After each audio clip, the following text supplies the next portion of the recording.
तो लाइंस का मतलब single lines and no fix point, इनमें कोई फिक्स पॉइंट नहीं है। इन्फिनिटी से माइनस इन्फिनिटी से प्लस इन्फिनिटी कहीं तक भी जा सकती है लाइन, लाइन की कोई लिमिट नहीं होती है। दूसरा पॉइंट होता है इंटरसेक्टिंग लाइन, यानी कि ऐसी इंटरसेक्टिंग लाइन के लिए हमें दो लाइन चाहिए होगी, क्योंकि जो इंटरसेक्ट करे मतलब एक दूसरे को काटे। जैसे कि ये लाइन है, यहाँ से भी काट सकती है, यहाँ से भी काट सकती है। तो इंटरसेक्टिंग पॉइंट के लिए हमें दो लाइन चाहिए, उनको हम कहते हैं इंटरसेक्टिंग लाइन, जो एक दूसरे को क्रॉस करे मतलब काटे, यानी एक मिड पॉइंट मिलना चाहिए, एक फिक्स पॉइंट पर आना चाहिए, उनको कहते हैं हम इंटरसेक्टिंग लाइन। पैरेलल लाइंस, यानी कि ऐसी दो लाइन चाहिए जो एक दूसरे के पैरेलल हो, मतलब पैरेलल मतलब एक दूसरे के समान हो, एक दूसरे के बराबर हो, बराबर सेंटीमीटर की दूरी हो और दोनों का कोई फिक्स पॉइंट ना है, ठीक है, उसे कहते हैं पैरेलल लाइंस। अब तीसरा हम एंगल्स की बात करते हैं। एंगल्स मतलब कोण, कोण मतलब कि इस प्रकार से ये वाला कोण बन जाए, कितना डिग्री का पता नहीं, तो इस तरीके के एंगल को हम कहते हैं कोण या फिर एंगल। एंगल बहुत प्रकार के होते हैं। पहला एंगल होता है एक्यूट एंगल, जो कि लेस देन 90 डिग्री, यानी 90 डिग्री से कम वाले एंगल को हम क्या कहते हैं, एक्यूट एंगल कहते हैं, ठीक है।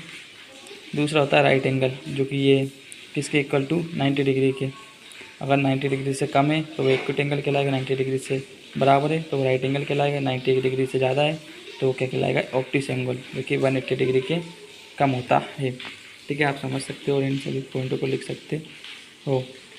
Lines, intersecting line, parallel lines, acute angle, less than 90 degree, right angle equal to 90 degree and obtuse angle greater than 90 degree and less than 180 degree. अब बात करते हैं straight line angle. Straight line angle होता है ये एक line और ये वाला एंगल, जी ये वाला एंगल कहलाता है 180 डिग्री के इक्वल, इसको कहते हैं हम स्ट्रेट लाइन एंगल, ठीक है। यानी एक लाइन हो और उसके बीच में जो पॉइंट से रोटेट किया हो, half and time regulation, that is equal to straight line angle, ठीक है। उसको हम स्ट्रेट लाइन एंगल कहते हैं, जो इक्वल टू होता है 180 डिग्री के।